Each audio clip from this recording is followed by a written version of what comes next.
My name is Donna, also known as Donna Janel, CEO and founder of Parenting with a Purpose.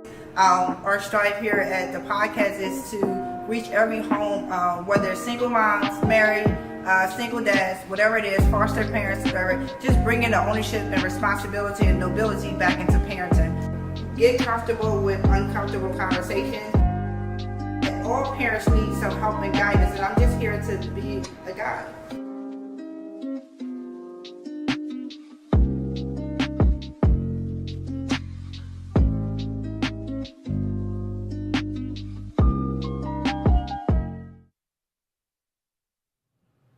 Hey everybody, welcome to Parenting with a Purpose. I am your host, Donna Janel. As you know, my strive and my goal is to bring back the responsibility, nobility, and beauty back into parenting. As you know, I tell y'all every week, parenting is a hard knock life out here for us, right? Parenting is not for the weak. I'm gonna stop saying that parenting is hard. I'm gonna say parenting is very challenging, okay? It's very challenging. And you and I know, as you guys are parents sitting out here, that especially if you're parenting teens right now, let's take a moment of silence for these teens, because I just don't know how much longer I could do it. They just don't seem like they're the same kids. But anyway, I'm gonna get through it with your help, with Corkisha Pittman's help, with all everybody's been on my show. We gonna get through this, right? Because parenting, who shaba, all right?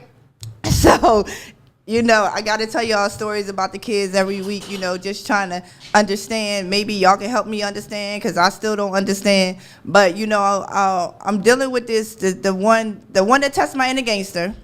You know, we talk about her all the time. Y'all know I have 4 kids. But out of the 4 kids, my oldest is about to be 25, the 2 are about to be 16, and one's about to be 18. They're all turning another age next month. April and May, this was when all the transition is changing, right? So the one that's turning 16, I'm telling y'all, I promise y'all, I think she wake up in the morning to test me. I think she sleep at night and say, you know what, how I'm gonna get her today. I feel like that's what she does. She tests my inner gangster. So right now, the newest thing that she's doing, right, I got a call from the teacher. Miss Williams, well, no, she didn't call me Miss Williams, call me Miss Pittman. Miss Pittman, she was an hour late to class today. And I said, an hour late to class? How did she get an hour late to class? Now, mind you, my kids go to a military academy. It's a campus, but it's not like a huge college campus, y'all. It is literally, the buildings are right next to each other. You walk across the schoolyard, and you're there. How's she hour? Well, she took her PSATs this morning. I said, oh, great. She said, she had lunch. I said, oh, great. So she did those things. And when she came an hour late to class, I asked her where she was. She said, I was talking to another teacher. I said, hour? She said, yeah, that's what I said. I said, okay, you was talking to another teacher. But when Miss Pittman, when I asked the teacher, she said that she was only talking to her for 3 minutes. I said, 3 minutes? Now, you told me she was an hour late for class. Oh, man, so now I'm you know, this is the one that keeps testing me, right? So I'm trying to understand. So she's telling me, you know, she's missed time, and then when she comes into class, she got 1,000,001 questions because she wasn't here. I said, okay, I'll handle that. Oh, no, when she asked me, this is the part, you know, and I want y'all parents to get this, because when our children do something, we're always trying to protect them and always trying to make sure that we're defending them, right? But as this teacher is giving me this information, I can tell that she didn't want to write her up. She was like, you know, I'm supposed to write her up, and I was like, do it, write her up. Right? She was like, huh? I said, write her up, because that's the only way she's going to learn. She should not have been an hour late for your class. Now, the classes are 80 minutes long. She was an hour late. I said, don't give her a pass. Write her up. Well, Miss Wayne, write her up, and you can put on there, per mother, she has been written up. So listen, here's the part. She comes home. I'm trying to be nice, y'all. She come home from soccer practice. Now she got soccer practice 4 days a week. Now, I told y'all that this is the one that tells me she need a break when she at home. Now, when I got home, chores had to be done, schoolwork, chores, and then you could do whatever. Not her. She need a break. Although her bus ride is 45 minutes, y'all, she had a break. She gets home. I come in the house. Hey, how you doing? I'm tired. Okay. How was school? It was good. I'm tired from soccer practice. I said, okay. You were missing from class for an hour. No, what do you mean? So then I gave her a blank stare. Oh, yes, I was with another teacher. I said, no, we verified that. You were a teacher for 3 minutes. Oh, well, I was sitting in this area, and I said, ma'am? Oh, no, listen, I'm sorry. I probably shouldn't have went to the coordinator area. I went over there to do some work. I said, so you forgot you had a whole nother class? Like, you just decided not to go to class today. Well, no, I figure I need to do a work in another class. So I'm giving her the blank stare, because that's, what we do as parents. We give her the blank stare. And then I did like this. I held my chin, and I said, She's like, I'm sorry, I'm just going to do better. Like, I don't even have to say anything else. She's like, I'm sorry, I'm going to do better. But she's still in trouble, y'all. Like, all jokes aside, like, she's still in trouble because you just don't bounce out of class for an hour because you felt like you wanted to do something else. So that's the newest thing that she did. And that was just recently, yesterday. Now, I got another list, but I'm not going to go there today. Anyway, so, as parents, we are the bows, and our children are arrows, and they're going to land wherever we send them, right? They might not land today. They might clearly not today. They want to test my inner gangster. They might not land today. They might not land tomorrow. It might not even be next year, a couple years, but eventually they will land wherever we aim them, as long as we give them the tools, right? As long as we dress them, as long as we don't send them outside naked, as long as we clothe our children with things that we know that they need to survive in this life, and not just survive to thrive. They will land. Now, again, it's going to take some time because, as you know, we didn't land right away where our parents aimed us, but somehow we made it and we here, right? All right. So tonight, we're going to be talking about. Before I even get into the show tonight, there was a situation I really wanted to bring attention to. I had read an article. Now, I'm always bringing y'all information, right? Just so that we as parents could be aware of what's going on with our kids and what's going on in the world, so that we can best be able to equip our kids. So I just read an article. There were 3 girls. They were about ages 9 through 11. They had went to a sleepover. And the sleepover, it was a mother and a father at the sleepover. And the family knew each other, because my kids ain't standing out of nobody's house, I don't know. But the families know each other, and what happened was, which is the craziest thing, y'all, the father made smoothies for all the girls, right? But what he did was he spiced them. I think that's what you call it. You spice them when you put alcohol in them. He put alcohol, and he actually put, there was another drug in there, kind of like Benadryl, used as a sedative, right?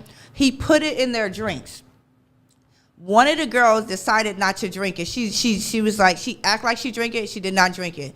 While they were downstairs in the basement sleep, she kept seeing the father of the house go up and down and push the girls and see if there was a wig. And the girls were very, they were high basically. Whatever they were on, it was shown. So the one little girl, the 9-year-old, she's texting her parents 3 o'clock in the morning. She's not getting any answer for her parents, but she's texting them saying, please come get me, I'm not safe. And she's telling them what's happening. She didn't get her parents, but what she did was her parents' friend. She had their friend number, and she got a hold of them and said, if you text me and I don't answer, this is why it's going on, but please come get me, make up an excuse for us to leave. So the parents' friend contacted the parents, and they picked their children up. All the children went to the hospital, and they found out there was drugs in their system. This is why I'm telling y'all it's so important to make sure our kids are safe. You don't know what goes on behind somebody else's door. You only know what goes on in your house. But even just teaching our kids the signs and symptoms of something that's going wrong when you're not with me. I thought that was so smart that the young lady knew not to drink it. Now, most kids, their adults are giving them drinks and stuff, like they thinking that it's okay, but something in her told her not to do it. And then she was able to reach out for help. She didn't just let it fly by. So again, if we put in our kids what they need, situations like this is going to be able to be taken care of because she recognized there was something going on. I just wanted to bring that attention to everybody so that we know where our kids are going, who our kids are with. And honestly, you can't trust everybody, even though these parents knew each other, but the parents didn't know that this man is going around here spiking drinks like 9 and 10-year-olds. That's insane. That is crazy. So anyway, come back, because their kids probably taken away from them, and they probably end up foster care. I'm just saying. So tonight, everybody, we're going to be talking about foster care. Foster care is very near and dear in my heart for several reasons. But tonight I wanted to get into it because I read a study, and it was saying that over 600,000 children enter the foster care system a year, more than half of those families are not reunited. So tonight our guest here is Corkisha Pittman. Hello. And I have her here because, one, she's a foster mom. She has been a foster mom for a long time, and had several children. But I also brought her here because they're experiencing it, and then just also because, again, that number is high, 600,000 children who don't have their biological family a part of their life for whatever reason. So these kids still need love, nurturing, sense of belonging. They're still kids and they're still human, so they still need all these things. So welcome to the show, Corkisha. Welcome. Hello, everyone. All right. So we're just going to get into I'm just going to, if you just tell us a little bit about yourself, like your upbringing, your career, what you do, parents, how you were raised, and then what got you into actually helping children. All right. Well, Corkisha Pittman. I am the second of 3 children, born to my mother and father, raised in a 2-parent household. Lots of love, caring, not the most money, but they did what they had to do, and we always were safe and well taken care of and had the best of life. Currently, a nurse, pediatric nurse. Woo woo! I love that because I'm a pediatric nurse too, so I love it. Absolutely. I've been in case management, pediatric care, my whole career from college on up. I enjoy working with kids. I enjoy helping people. I got into foster care about 7 years ago in a dream that came to me, and I followed through with it, got up and read some scriptures and just prayed on it to make sure this is exactly where God was leading me to go. And the initial start of it was tricky because they asked for your entire life. Yeah. And I got that package in the mail, and I was like, Lord, I must have heard you wrong, because this can't be what you want me to do.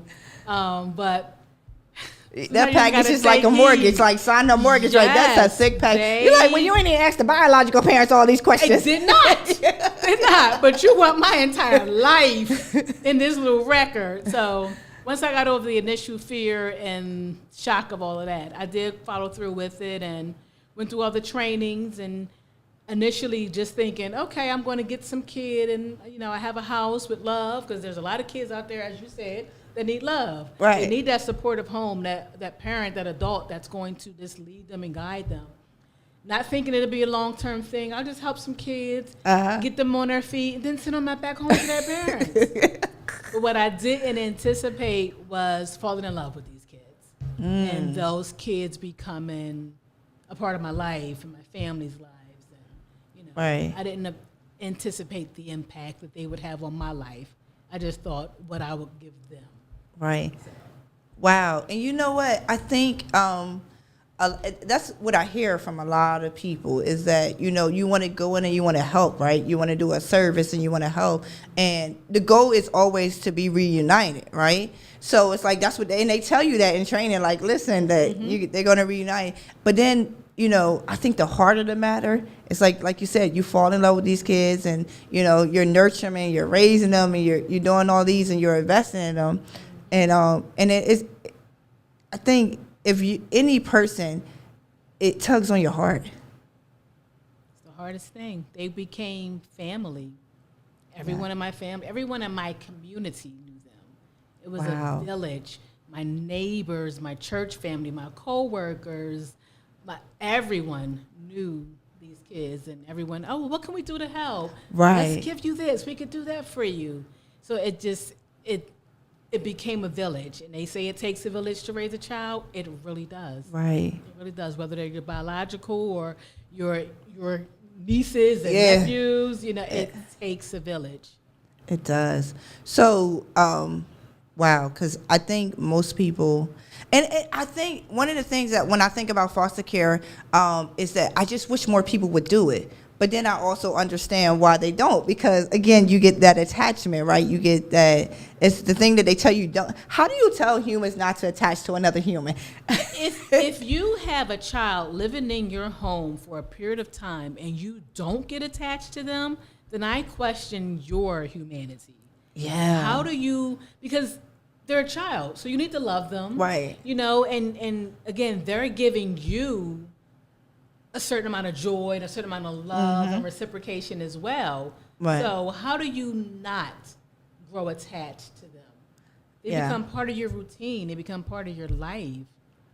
Yeah, definitely. I question that. You know, and you hear horror stories about foster homes, and then you hear some amazing stories. And I think sometimes we get so caught up in the horror stories that a lot of people shy away from them and back away from 'em, but not realizing that these kids still need help. And then because Jack and Jill did this, doesn't mean like Susie and Bobby's going to do this, you know. Exactly.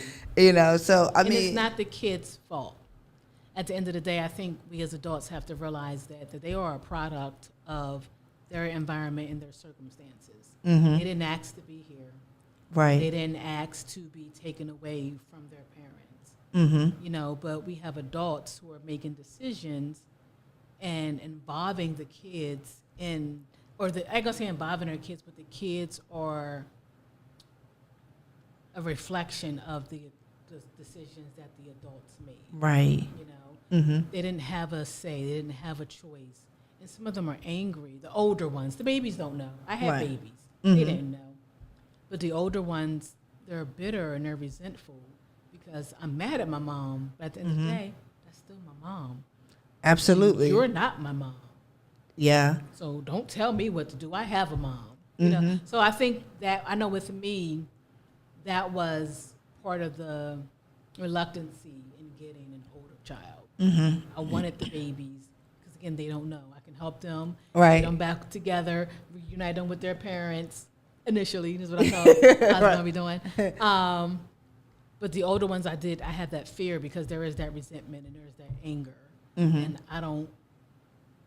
I guess there's a fear of them coming to my house and me having to look over my shoulder. Because Right. you're mad at me, and not mad at me, but you're mad at your situation and you're Yeah. taking it out on me. Yeah, I think with the older, you know, being a COSCA a court-appointed special advocate for kids in foster care, I've seen all sides of it. But then I also reflect on myself. You know, there was a period of time when we were taken from my mom, and I remember being that angry kid. Like, I remember just like cursing people out, didn't like people. At that time, I had a whole thing. I ain't like humans. Humans was not my peoples, okay? I didn't get me around animals. And because of the hurt and pain that you deal with, like, because every kid still wants to be with their parent, no matter what their parent has done to them. Like, That's I mean, still my mom, that's still my dad. yeah, that's still my mom. And then a lot of times, particularly teenagers, we think that we can help our parents too. When they go through they need me, our parents, because after so long, you be like, they need me so they can do A, B, and C. And so then you have like this anger and stuff, and I see a lot of teenagers. But I also see that with teenagers, they are passed around in the foster care system. The placements are not stable for them because for several reasons. One is because not everybody can handle the attitude. Teenager. Yeah, she just said the teenager. Yeah, because It's a lot. It's a lot. It's a lot. Yeah. Listen, and your own kid, teenager, is going to give you attitude, Right. and disrespect, and talking back and challenge you. So if your own child is doing it, think about this child that has been passed around from house to house. Who do I trust? Right. Can I let my guard down? Am I safe here? Yeah. On top of the regular raging hormones and rebellion that your average teenager experience, they have extra stuff added on to them. Right. And they get placed, and then they leave the places with trash bags and stuff like it. The whole thing. I did a couple years ago. One project for school. I think it was in psychology or something. I had did a study on children in foster care, and it was those who are aging out of foster care. What happens when they age out of foster care? Which they're pretty much the highest homeless population is children who are aged out foster care. But I was thinking about it and I was reading it, and we were talking, a lot of it was talking about placement and really having a sense of belonging. And because that's one of the hierarchy of needs, right? Like a sense of belonging, and how situations where sometimes I question if it was better taking a child out of their biological environment and placing them in foster care, or was it better leaving them in their environment and they didn't have to deal with some of this crazy stuff that happens in foster care. Sometimes I wonder, like, if we're doing a disjustice to children or we're actually helping them. Kind of like, I question myself all the time, and I see cases where it helps. Like, I mean, there's some clear-cut cases. Listen, this just not going to work. Right. But then there's cases where you take them out of an environment what we deem to be harmful, and then you put them in a more harmful state. So it's because you're either addressing one area or the other. Yeah. You know, sometimes you do take them out of that home that was unsafe or unfit for them, but then you put them in a different home, and again, with all the issues that they're coming with, they don't feel safe there, so now they're acting out more. So I can't handle this. Now they're going here. I can't handle this, so now they're going there. So they're bounced around, right. And it's that nature versus nurture. Like, am I providing them with everything that they need, even though they're fighting me back and they want it, but they don't. Maybe in part feel like they deserve it, or right. Maybe they just don't want it from you. They want it from their parents, right? You know? So they are going to be a little bit rebellious. But is my home better than the home that they came from? Right. Like, I guess because they're adults, you can't really teach the adult how to be a better parent or, get their stuff together. But and that's the real focus, I think, because 600,000 kids a year goes through the foster care system. 600,000. That's a lot of kids, right? So we know that these kids didn't just create themselves. They didn't just come about, right? So it's like, that's one of the things that my aim is always to be, and my goal is to get to the parents, right? Because I'm a strong believer that if we repair quote unquote broken children and send them back to a broken home, they will be re-injured, right? Yeah. So it's like, at some point we got to start really investing in the parents, so that we can get these parents, so we can lessen the numbers, and the parents have the tools to be able to raise their children properly, with safe and secure, with the resources.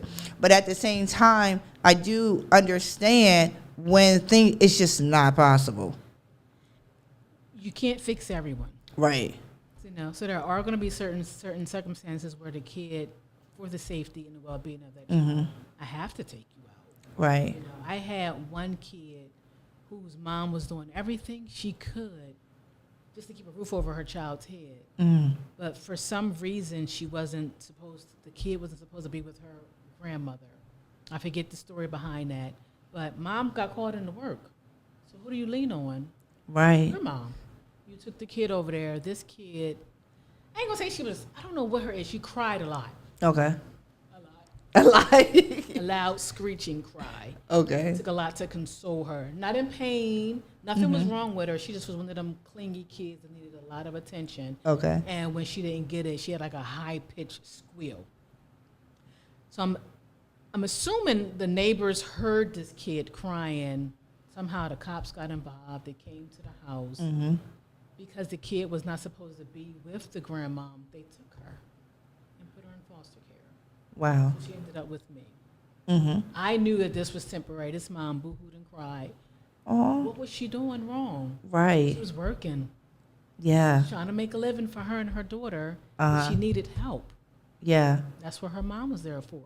Now, I forget the story, but again, why her mom couldn't have her. But it's little stuff. But it took that child coming to me. I had her for like 2-3 months where she was reunited back with her mom, for that mom to get help. Wow. The city provided her with extra resources to help her get through her go-through. But it took her losing her child to get those resources. there has to be a way that these people can reach out and say, Absolutely. I need help. Yeah, without the fear of you taking especially in the African American community, because there's such a I don't even such a disparity, right, in every health and financial. Mm-hmm. There's so many disparities, right, mm-hmm. and that there's such a lack of trust for the government because long history of it, right, mm-hmm. and if I've seen it over time. If I'm reaching out to you, you're turning back on me that I'm not big, but I'm calling for your help. Exactly. So a lot of people are reluctant to really go for help, and then they end up in situations like this. Or if they did go for help, they didn't get the help. They didn't get the help. Mm-hmm. Like they're your kids, you gotta deal with them. But yet, when something happened, now the state, they're your kids, right? Yeah. So I agree. There definitely has to be a way to have resources. I mean, honestly, frankly, listen, we building all these prisons. We doing all this stuff, of how to lock people up. That's the government, though. I really feel like that the government has to, and it has to be more voices to the government and say, listen, how about we just put some more resources out here for kids? Like, I understand basketball camps. I understand, but can we get to the parents? Can we, I get all these extra sports to keep our kids out of trouble, right? But at the same time, can parents get resources so that they can help keep their kids out of trouble, so they can best fit for them without having to work 16 hours a day? You right. don't have time to come home to your kids. Absolutely. Yeah. The cost of living is going up, but pay increases aren't there, and food is expensive, so this little bit of money I'm making, I'll pay the bills, I'll buy the food. The economy just seems like it's... And healthcare is going up. So you have parents who are, even if you're a two-parent household, struggling. It's still a struggle, a challenge for everyone. I mean, food. Just to put food... Listen, y'all know I got them teenagers. You out of house and home. Yeah, so remember growing up, seen food before. Remember growing up, they said that what you gonna eat is out of house and home. I never understood. I'm like, how do you eat somebody out of house and home? Like this is done. Listen, mm-hmm. I am on the break. When they were younger, I'm able to say assign snacks. These are the snacks that you get. These are now that they're 16. Listen, I don't understand. I don't even eat like that. So how can you? Like they've never seen. Yeah, and I know that they're growing, but at the same time, I'm constantly having a food conversation with my kids at the house, especially my son. Oh yeah, man. Now my son, he'll be 16 next month. This is a boy that was born premature, had a feeding tube, y'all, had trouble eating, had texture issues, everything. And you can't tell now. This boy is taller than me. I'm 5'8". Uh-huh. He's taller than me, and he's walking around I'm like, did you just eat that? How many bananas did you have? Oh, well, today, probably 6. Why would you eat 6 bananas? And sometimes it's not because they're hungry. It's just because it's there. Yeah. You know what he tells me? I'll be bored. I'll be like, the food is there. Why not eat it? So fill the house with a bunch of fruits and vegetables. Snack away. And that's what my sister said. Why are you complaining that he eating all the fruit? Because that's what it is, fruits and vegetables. Why? But no, he can't eat 6 bananas in a day. That's just not going to work. She said, Donna, bananas 23 cents a pound. Yeah. Can you let him eat his bananas? Buy some more bananas. Just buy, at least he's not trying to eat other stuff, because I don't buy crazy. Yeah, I don't buy those things. So it is they're eating healthy stuff. But I'm just thinking, listen, so a couple months ago, right, on the show, I had asked my mom, because my kids was doing something. I'm telling you, they always doing something. And I don't have an issue with my kids, out on the street doing drugs, alcohol, anything else. They don't stay the night at friends' house. They don't even hang out with people outside of school. They're pretty busy, right? Mm-hmm. So I don't have an issue with that. And they tell me about people that they see vape or stuff like that. So we have a really good open communication. My biggest issue is they don't clean up, right? So, they eat me out of the house and home and they don't clean up. So that's my biggest issue. So I asked my mom, right? Mm-hmm. I said, Mom, when we were younger, when we was eating canned fruit and canned vegetables, was it because we was bad, or you just couldn't afford it? Like, I'm trying to figure, because at this point, I don't want to buy fresh fruits and vegetables for my kids. I feel like they don't deserve fresh fruits and vegetables. Fresh fruit. I was like, because they made me so mad, and I was like, I don't think they did. I got to spend all that money on fresh fruits and vegetables. How about I just give them canned? You can't even do the basics. Here's my mom. Don't get them canned food. Mom. It was all right for us. It was all right for us. Well, that's all we can afford, Donna. I'm like, Mom, I don't want to get, do you know how much fresh fruit costs? And they made me mad. Go to the produce store and get Yeah, the kids and she some was fresh like, fruit. Donna, you can't do it. But I really did question that because I was, I was mad. So I was like, what can I do to punish them? Give them canned food. And they was like, so it's so funny because they've never had canned food.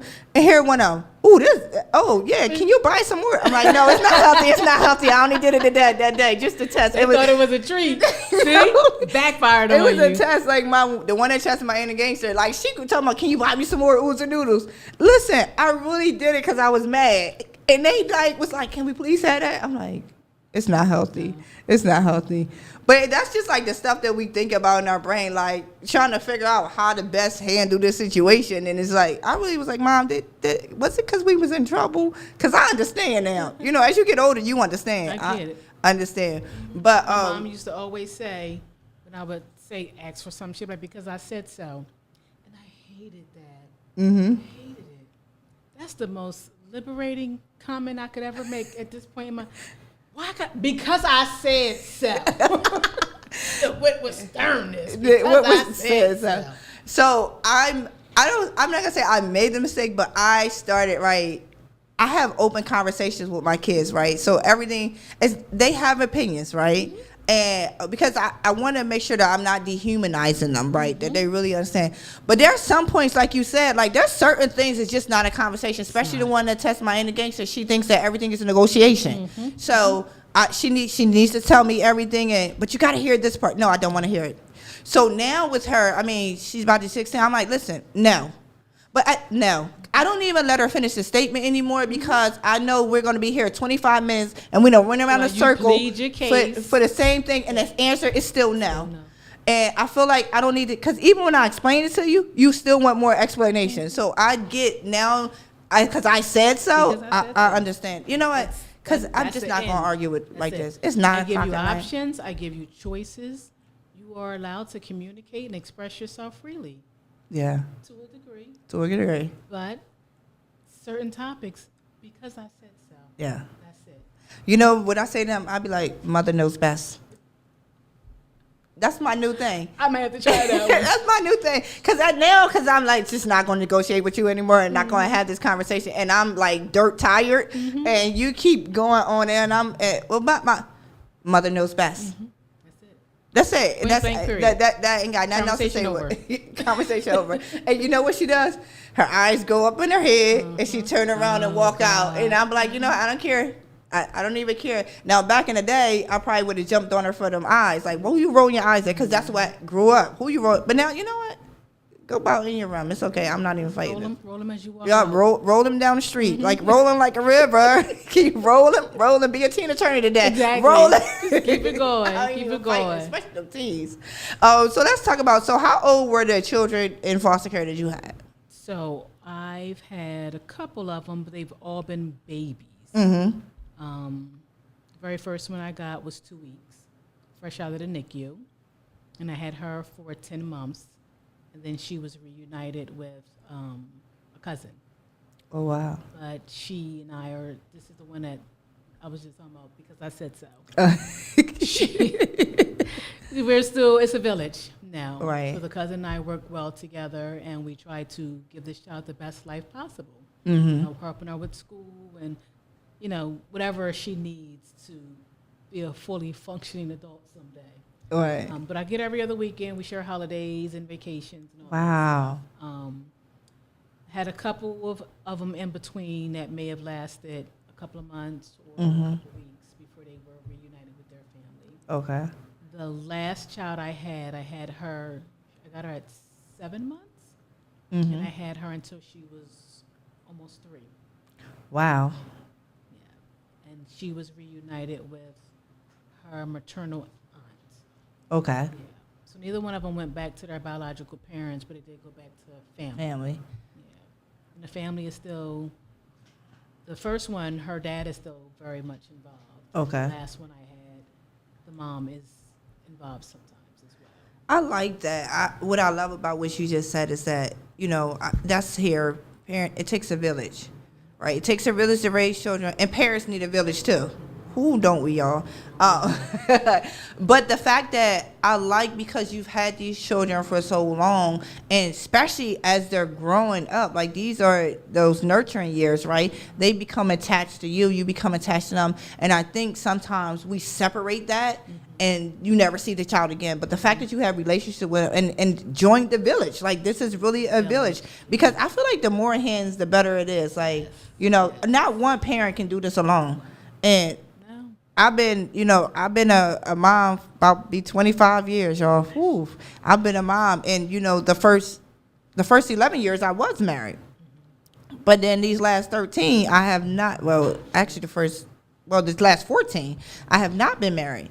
And not only I was raising my two biological children, but then my sister and her husband passed away, so then I had their two children. So went from 2 children to 4 in a single parent home. Even though I'm a nurse, even though I had, it still, was very hard. And not, again, when we talked about those resources, right? Not being able to get resources because, and what's the craziest thing I thought is not being able to get resources. The reason why they told me that I could not get extra resources for my girls, who were my sisters and her husbands, is because they were never in the foster care system. So because I avoided that whole system, went and got guardianship right away the next day after my sister transitioned, and I wanted to make sure that they never had to deal with the pain of foster care. But the state told me, if they get in our system, we could give them back to you, we can help you, but they have to be in our system. Kinship care. And I was like, they're not getting in your system. And so for years, it was challenging. However, like I said, they about to be 16 and 18 now. I've been rocking out for 10 years with them as a single mom. But I thought it was crazy that they said, listen, the only way I'll help you is you basically give them to us. What? That chokehold on you. Yeah, you got to be. You want me to give these kids who both parents are deceased, Put them in the system. put them in the system. We're trying to get kids out of the system. And I thought that was the craziest thing I ever heard. And I was like, oh no. And that's one of the other reasons why I started to get involved in foster care, to be a court-appointed special advocate for kids in foster care, because somebody has to advocate for these kids, and being that it's like I wasn't working for the state, like DIFAS or CPS or nothing, and I wasn't working for the parents. I literally was only working for the child. So I was kind of like a bridge. And let me tell you, I checked them. I checked the state, and I checked the parents, because what we doing here? Right. And Because you're somebody advocating for the child. Yeah. Not for the system, not for the parents. And I think that's where the downfall is sometimes. The family reunification is good when appropriate. when appropriate. But I don't want to sound like I'm coming off the wrong way. Every parent doesn't deserve to get the child back. Right. Absolutely. I don't know how to say that without sounding negative, but we're advocating for these children, and it seems like the system is just, they're pawns. All right, let's close this case. They're just another case number. Right. Let's close this case. They're back with them. All right, move on to the next case, but you're not looking at the child as a person and not just a case number. Right. And I think you said that well. It's basically not every parent has the capacity to be able to raise their children successfully, especially if they don't have the resources. And then there are some that you give the resources to, and for whatever reason, they choose otherwise. And we're going to have those people, right? However, really, I'm so big on resources. Like, It would help. But you know what? One of the things that I kind of see and kind of get frustrated sometimes, especially like babies, right? So the goal, at least for the state, is, by the age 2, they need to be in permanency. Yeah, right. By age 2, that's the gold standard. By age 2, they need to be in permanency, or they should not be in care for no more than 2 years, because they give parents an opportunity. And there's just so many cases where you give them opportunity after opportunity, and I feel like it just drags out sometimes. And these kids are, I did have a family though. I will say this: there was a baby. She was born with a Caucasian mother and a black. Well, let me back up. The white family, they were married. There was a husband and wife, and there were multiple kids. They were married. The mother was addicted to drugs, like any drugs that you can name or makeup, right? So the baby was born with everything in her system, right? And the baby came out black. So the mom had the baby from her dealer, not from her husband. So the husband didn't want the baby in the house because this is a black baby. And so they couldn't let the baby home. Well, they couldn't let her home, first of all, because it was every drug in the system. But then once they let the baby home, so what they did was they let the baby with a neighbor across the street. A neighbor across the street. So it couldn't go in a physical household, but could live across the street. So who released the baby to the neighbor across the street? The state. When discharged, they released, it was one of a safety plan. You know those safety plans. So the baby went to the neighbor across the street, and then the mom wasn't allowed to be with the baby by herself. But there were instances where the neighbor allowed the baby to go to the house. And then, with that story ended up craziness, and the state ended up taking the baby totally. But this kid, she was my client, and I had her for almost 3 years, still in the system, because they kept giving the mother chance after chance after chance. But the interesting part is that, again, when we talk about disparities, right? I see, where a Caucasian mother will get so many chances, but then a black mother will not get it, because I've seen it with my own eyes. It's like we've given this mom so many chances, and every time she come up, she got some dirty yarn. It's always dirty. She's never. I witnessed sitting in there on a visit, because I would go to the visits because I'm trying to make sure that see what's going on. If this kid should be, I'm sitting in a visit and she is holding the baby sleep, because that's how high she was. There, we were in court, and the judge said to her, "Are you high now?" Right. And I'm like, how is this woman keep getting chance after chance after chance? Eventually, she did get adopted, but it just was a long process, and sometimes people give up on a process. And that's so she was in foster care that entire time? Yes. That's very on the foster parent Mm-hmm. to have to keep going through that. Yeah. So you had asked earlier, we have 600,000 kids, and you wish more people would get involved, but it's stuff like that. Why are you giving this woman chance after chance when she has clearly shown you Right. that she's not capable of caring Never for had a this clean child? urine in 3 years. 3 years. So you're just going to keep putting me through like I'm just a pawn in your little act, putting me back and forth through this, Right. because this child deserves to be with her mother. Right. Her mother is not showing or trying to change to get her child back. Right. Yeah. But here I am every day caring for this child, protecting this child, feeding this child, I'm loving on this child, but you're putting me back and forth through the ringer. Yeah. For what reason?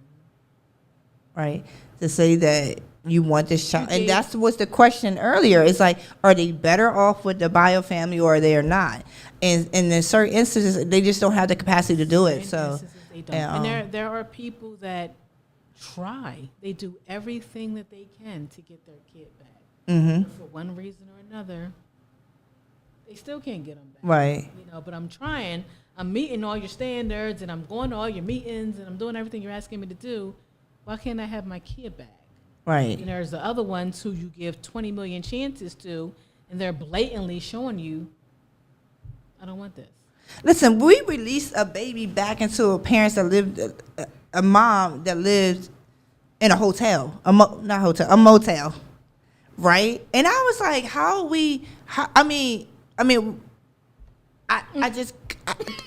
I couldn't understand it. Like, and they wanted me to go and make sure the motel was safe. First of all, the motel is across from a crack house. How do you want me? I can't tell you if the mom is going to go back on crack. Leave the baby in a hotel one night while she goes across the street. Like, I can't guarantee that. So it puts people in a crazy position. It's like, you want the best for your kid. And I'm always going to say, listen, this don't make no sense. It doesn't. But they ended up giving the baby back to the mom. And I was so hurt because I felt like this was not a good environment to be raising a child. Like, can we get the mom out of this environment? Can we give her the resources that she needs to get up out of there to provide a better environment for her child? Yes. If your goal is family reunification. Right. Was the outcome positive? It was. It ended up, the mom, That's she good. got herself together. But not a lot of cases, that's not the case. So I think even though, kids, man, they just need love. They need nurture. They need a sense of belonging. They need safety. There's so many things they need. And if we can resource more parents, we can get those things. So I like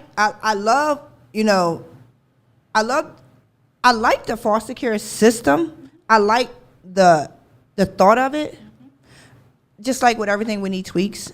Because I will tell you that during COVID, we lost a lot of children. And it wasn't to COVID, through abuse, through neglect. Because when kids were in school, people were able to see them. They were fed. They were able to recognize abuse. But when these kids were home, dealing with the day in, day out of parents who weren't able to do it before COVID, now in COVID may not even have a job, and just the stressors of parenting, there were a lot of children lives were taken. And that's when I was like, tag, man, if the system knew, they would have got them kids out the house, right? Because that's when I'm like, okay, wow. So I do see the point of the system. I do see it. But I also just wish that there was a better way to equip parents so that it could be less in the system, and those who do come to the system are able to be adopted, if not reunited, at an early state. So that... I think when you look at it, it's pros and cons to everything. Right. The system is designed to be of help, but part of the con is it's too many kids. Right. Not enough help. Yeah. 600,000 kids, that's a lot. That's a lot. So there has to be a happy medium somewhere. Right. Because I had this awesome program designed to help kids, and I'm sure whoever originally came up with foster care, there was this ultimate goal in mind to just help kids and reunite some or provide a home for others. Right. But then we got inundated with more and more kids and not enough resources and places for them to go. Right. Some of them can't go back with families, as we already said. Yeah. Some of them go with foster families and it don't work out, so then they're back in the system. Yeah. I was down to 10, now I'm back up to 12. All right. Right. So Yeah. the number just keeps growing, but there's no way to outsource them. There's nowhere for them to go. Right. And that's when we run into problems. Yeah. I don't know how to remedy that, what the solution to that is, but back in the 30s, 40s, maybe even before then, they had orphan homes. And we got away with that. Right. Kids don't deserve to be institutionalized. Absolutely right. Yeah. So now they're not all living in an orphan home. We're trying to find individual homes. And it's just not enough. It's not enough. And listen, as we just said, it's hard to take care of our own kids. I'm trying to tell you. That too is a problem. I remember, I really wanted to have a group home, right? Particularly with teenagers, though. I really wanted to have a group home because it seemed like I could relate and I could understand them. And again, a lot of people wanted babies. Not a lot of people want the teenage years. And I said I wanted a group home. But let me tell you, once I got my girls, and then I had 4 kids in the house at the same time, guess what? No. Because it is so... It sounds good. It sounds but good. The reality of it is... It's hard. It would take more than you to do it. So now you got to get a house. You got to structure that house. And you got to get, I'm going to say, staff to run the house. Because But you can't do that by yourself. In order to meet all their needs, it is... so this whole village, it takes a village to raise children, and parents need a village is so true. So how do we, do you think that you would foster again? My heart says yes. Sometimes my mind says no. Yeah. Like I said, I'm still involved with 2 of them Yeah. I had. So I'll always have them. Right. The idea of starting over with a baby, absolutely not. The days are gone. The midnight feedings, the diaper changes, Right. the diaper bags. We way behind that stage in life. The teenagers scare me Yeah. because I'm a single woman, and I don't want to be looking over my shoulder Right. because you upset with me and I gotta hide my knives, or you accuse me of doing something because you were mad at me. Right. And I already said, I'm a pediatric nurse. Uh-huh. That's my career on the line. Absolutely. And kids, they do that. They get mad at you and they lie and say, well, she did this to me. And I never did. Yeah. But it has to be investigated. And, And it's a so, lot. It was a group of 6 kids. It was a torture case, right? And it was from the grandmom. The grandparents adopted them and was torturing them. So, the kids were taken away and everything, and they were dispersed to different homes. The 2 boys were somewhere, and then the 4 girls was somewhere. Actually, it's 5 kids. 3 girls was somewhere. And they were in a good home, a foster home, and the teenager, again, teenagers are going to be teenagers, just couldn't get along, and they had separated from her siblings and had bounced her to different places. But this one particular foster mom, she ended up getting her. It was supposed to be a respite, and she ended up getting her, and she was 16, and she done so well with her that she actually adopted her. Right now, 16-year-olds don't get adopted in the system, right? I forgot it's something unadoptable or something they call them. But what I loved about this mom, and this is a single mom, and God-fearing mom, single mom, and not only did she take her, right, over a little bit of time, she went and got her other 2 siblings. So the other girls who were, I think they're now 8 and 12 maybe. So 17, 8 and 12 and 8, I think that's what they are. But anyway, she adopted all of them. Right? They were able to, they're still together now. Yeah, they are still together. She's raising them on her own, and she just adopted a baby too from the system. She was fostering him for 2 years. So she ended up adopting him. And then, what I love about her is that what she did was, even the sibling that she didn't adopt, the boy, one of them is now over 18, but the other one, who was, I think, 17, she allows him to come over. So that's her son too, even though he lives in the system. He's still in foster care, but they had like family nights and things like that. And they're the kind of people we need in foster care, right? They're the kind of people who understand what love and nurturing is. And even though not everybody has the capacity to raise teens, listen, but I feel like sometimes in teens, they get such a bad rap, right, because of the things that come with them. But it just takes certain people to really get to that child, for them to really, because everybody said no about a 16-year-old. Like, nobody. But the fact that she took her in and then she adopted her, and it's such a beautiful family. I always feel like God will equip you with what you need, though. Yeah, absolutely. And I'm hoping it, and my prayer is that more people do foster, and then adopt if necessary. Make forever homes. Everybody wants a sense of belonging. That's And I feel like the earlier you get it, the stronger your foundation is. And these kids won't repeat the cycle, won't deal with a lot of things. I was speaking with a group of teen moms last Friday in Mount Holly, New Jersey, and a group of teen moms, as a teen, 14 through 16 was this group. And you know what the interesting part, and I think what was even more sad, it tugged on my heart, is that these kids are in the foster care system. These kids are in group homes. So it's like they've been through whatever they've been through with their parents, and for whatever reason, they became promiscuous. They became, because these are the results that we see, that a lot of kids that are in foster care, particularly teenagers, they end up having babies at a young age, and they're repeating it, though, having multiple babies.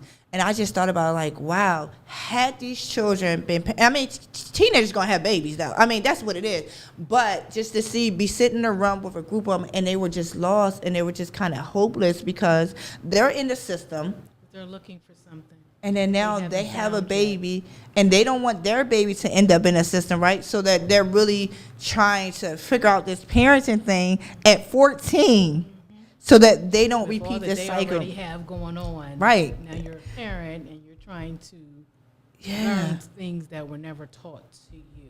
Right. So I think God for programs that are out there that are actually trying to it is. Yeah, the resources. That's what we're talking about, these resources. How do we get these resources in the hands of the people? How do we stop building prisons and build communities?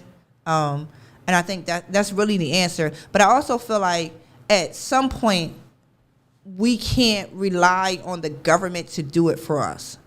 So as we said earlier, it takes a village to raise children. Like, the government didn't tell you to go continue to be with that family, right? None of those families. They didn't say build a village. They didn't say, they're like, okay, you gave them back. That's them. Mm-hmm. But because of your heart and because of the heart of people and understanding that for the love of the child, we need to build a village because we want this child to be successful. If we have more people say, okay, I understand what you say, however, for the love of the child, we need to be able to build a community. So that's my prayer. That's one of my desires, is that we can really equip parents to take care of their children and equip the parents who want to be parents to take care of the children.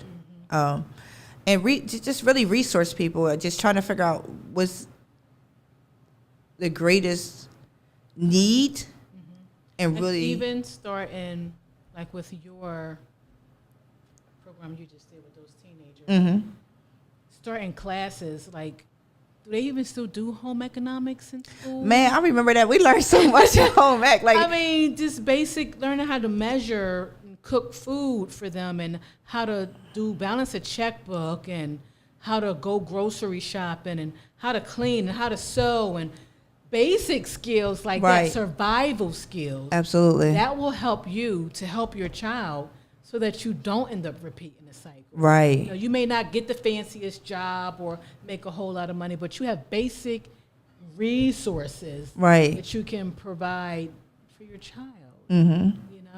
Right. Basic stuff like that. We need to just go back to the basics. Right. I think that is so, that's really good. I had another speaking engagement shout out to Making a Change Group in Chester. I had the opportunity to speak to about 30 parents, and we were literally talking about like different things like morals and stuff like that, and just equipping parents. Like, the Making a Change Group, they do a lot of things with the youth, but they have cohorts where they have parents be educated for certain things, and so I think that was such a great opportunity, and I'm actually going back again April the 9th to the group of parents, but little bit at a time, like here, a cohort of parents getting together trying to figure out the best that they can do, and giving them the resources. And then I also, on the second Saturday every month, I have a parenting village.